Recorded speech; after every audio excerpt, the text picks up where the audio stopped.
Estamos de regreso en Evas Urbanas, teniendo una plática verdaderamente interesante sobre las constelaciones familiares con la doctora Marta Cabrera Cruz, experta en el tema.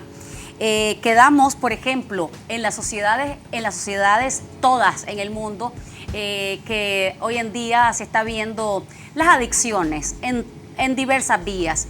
¿De qué resulta utilidad? Por ejemplo, una familia dice, ¿qué tiene que ver que mi adolescente, mi hijo sea un borracho, un perdido, no tiene norte? ¿Y qué tiene que ver con la historia de la familia? Sí. Mira, Eugenia Monroy, que es la otra consteladora con la que hemos trabajado en Nicaragua, ella es experta en adicciones, y una de las cosas que ella plantea y constelaciones plantea es que en la adicción es el sistema todo el que está enfermo, y a veces es el papá el que está deprimido, a veces es la mamá la que está deprimida, y el hijo que se vuelve adicto a veces se quiere morir en lugar del papá, y vos lo ves claro en las constelaciones. Vos pones al adicto y el adicto automáticamente voltea a ver hacia el piso, y cuando vos le preguntas al papá o a la mamá quién se les murió, entonces la mamá te puede decir, sí, perdí 3 hijos y nunca lo lloré. Entonces creo que para mí lo importante es darte cuenta que el adicto es la fiebre de un sistema, pero las causas hay que irlas a buscar a otro lado.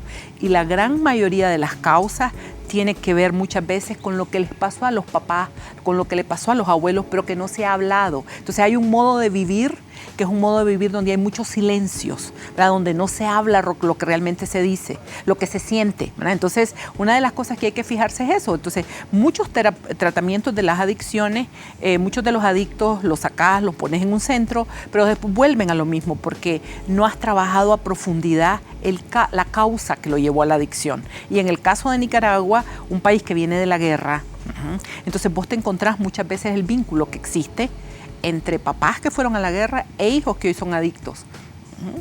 Y a la familia muchas veces le cuesta ver que él es solo una parte, que él es como el moho. Es decir, hay que ver por qué hay moho en una casa. Y yo creo que ese es un tema que en Nicaragua hay que abordarlo porque hay muchísima gente adicta. Claro, las secuelas que dejan los traumas sociales, como ustedes han podido tal vez conocer. Hemos abordado el tema de los duelos colectivos, por ejemplo, con la doctora Cabrera. En YouTube están esas entrevistas, dicho sea de paso, porque realmente es interesante conocer los factores que hacen que no se tenga prosperidad, por ejemplo, otro tema que hemos abordado acá. Pero, por ejemplo, también, ¿de qué manera incide esa historia familiar en el éxito que se pueda tener? Por ejemplo, escuchaba a Cala, este periodista cubano, que él mencionaba que en su familia había habido mucha demencia, y que él decía que él estaba tratando de romper con la genética familiar para que no le costara tan de fuerte esa historia familiar, que uno tiene la capacidad, digamos, de romper un patrón que ha venido estableciéndose o que ha venido en la historia para mejorar. Claro, mira, yo he visto lo que dice Cala, y a mí me parece que lo valioso de Cala es que habla de lo que le ocurrió en la familia. A mí me parece que no es romper, porque ese evento ya pasó. A mí me parece que lo valioso es decir, en mi familia, al igual que en toda la familia, decir, ocurrió tal cosa. O sea, es hablar de lo que pasó, no es negar lo que pasó, no es excluir lo que pasó. Entonces, lo sanador es darle un lugar a eso, saber que venís de una familia donde hubo eventos muy dolorosos que fueron los que causaron esas enfermedades. Me parece que el gran aporte de él es no invisibilizarlo, no convertirlo en un tabú, ¿verdad? Porque eso pasa en todos lados, pasa en toda la familia, ¿verdad? Entonces yo creo que lo valioso de él es eso, o sea, que lo reconoce, que lo habla, que no lo niega, ¿verdad? Que existió en su familia y que él está tratando de vivir de otra forma, pero no negando lo anterior, no sacándolo, o sea, no invisibilizándolo. ¿Qué contraproducente resultaría, por ejemplo, en familias que uno conoce que de repente tal vez tienen algún familiar que en el caso, digamos, de la homofobia que existe, que es gay, y que tratan de tapar a la máxima potencia cosas que todo el mundo maneja, pero en la familia nunca se habla, se tapa, y es un tema tabú en la familia. Pero esa es una pseudo solución. Es decir, eso es como que vos debajo de esta mesa o detrás de este sillón metas toda la basura que limpiás. Entonces, ella se va a quedar siempre ahí. O sea, lo que sana es hablar, Cristiana. Lo que sana es reconocer lo que nos pasó. Lo que sana es reconocer que a todos nos ha dolido algo, que a todos nos ha hecho falta algo. Entonces, en constelaciones lo que te invita y lo que te dice es, lo que sana es hablar.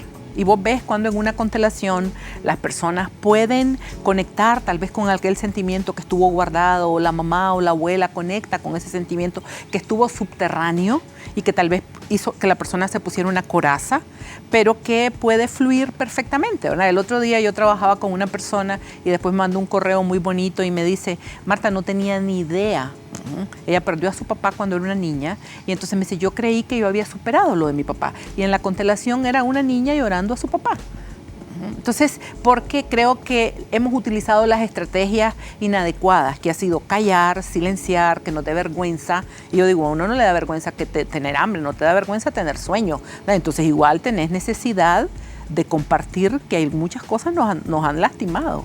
También, por otro lado, viendo otra perspectiva también, hay personas que viven ancladas al pasado y es frecuente que escuchemos miles y millones de veces la misma historia y que a veces los hijos se aburren un poco de decir, mi mamá solo siempre está diciendo o mi papá siempre está mencionando aspectos negativos.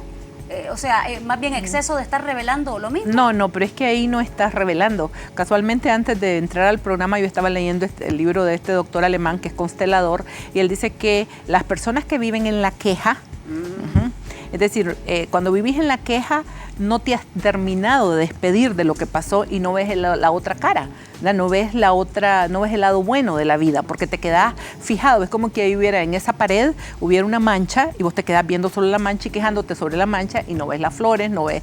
Entonces, la queja es una forma muchas veces de no avanzar. Y los hijos tienen razón, ¿verdad? Porque aburre que estén con la misma canción, pero es porque no se pudo cerrar un ciclo. ¿Qué puede hacer, por ejemplo, esa persona que vive anclada, que siempre está hablando exactamente de lo mismo? Si se divorció esa persona es sobre lo que era tu papá o lo que era tu mamá o lo que pasó, etcétera. A ver, mira, cuando me tocan personas así, yo le digo, hay cosas de ese pasado que ya no vas a poder cambiar.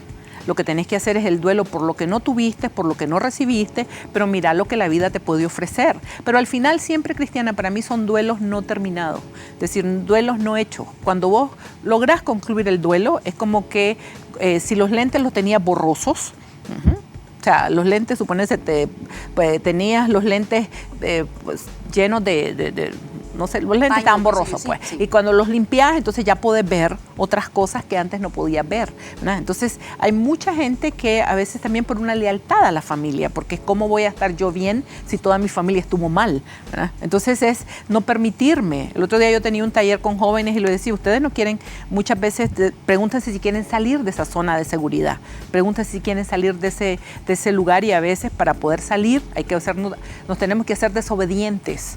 Dejar de obedecer esa cultura de la queja para decir, bueno, me quedo en la vida, voy a hacer algo bueno con mi vida, voy a seguir para adelante. Lo vemos tan a menudo ahora que están las redes sociales, entonces es más usual estar viendo el quejerío, el critiquerío, oh Dios mío, es a veces bien abrumador. Claro. Te metes a las redes sociales y ves que solo es tragedia.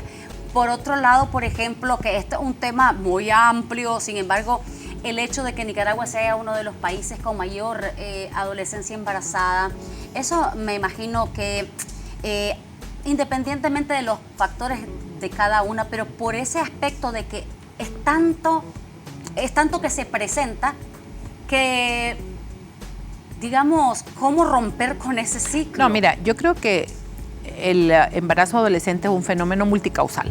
O sea, creo que hay quienes dicen que la mejor píldora anticonceptiva es la educación.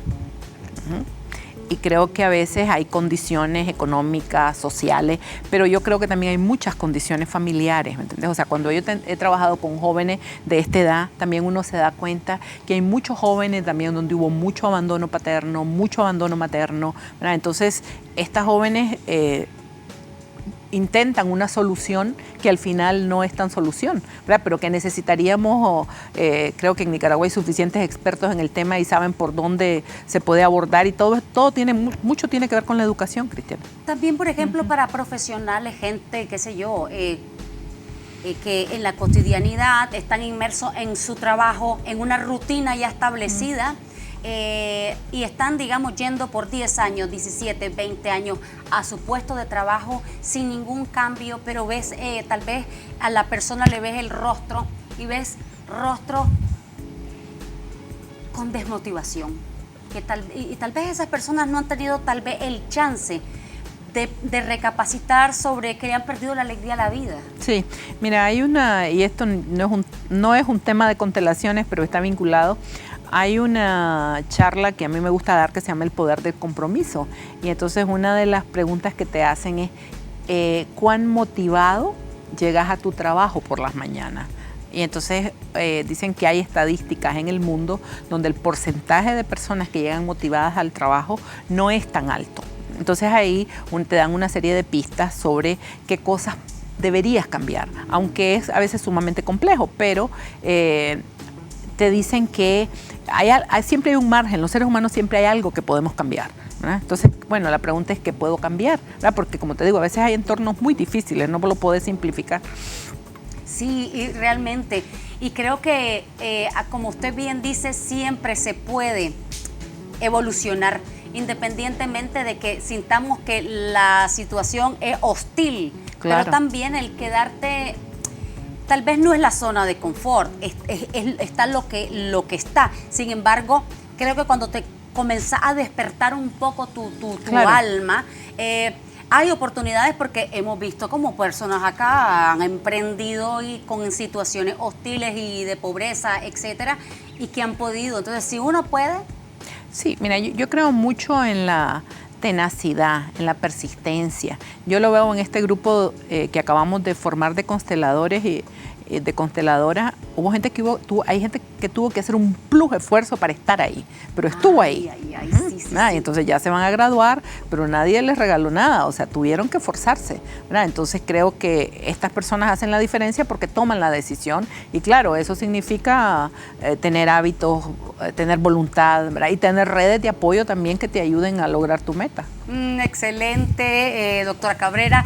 Qué alegría poder tenerla esta noche en nuestro programa.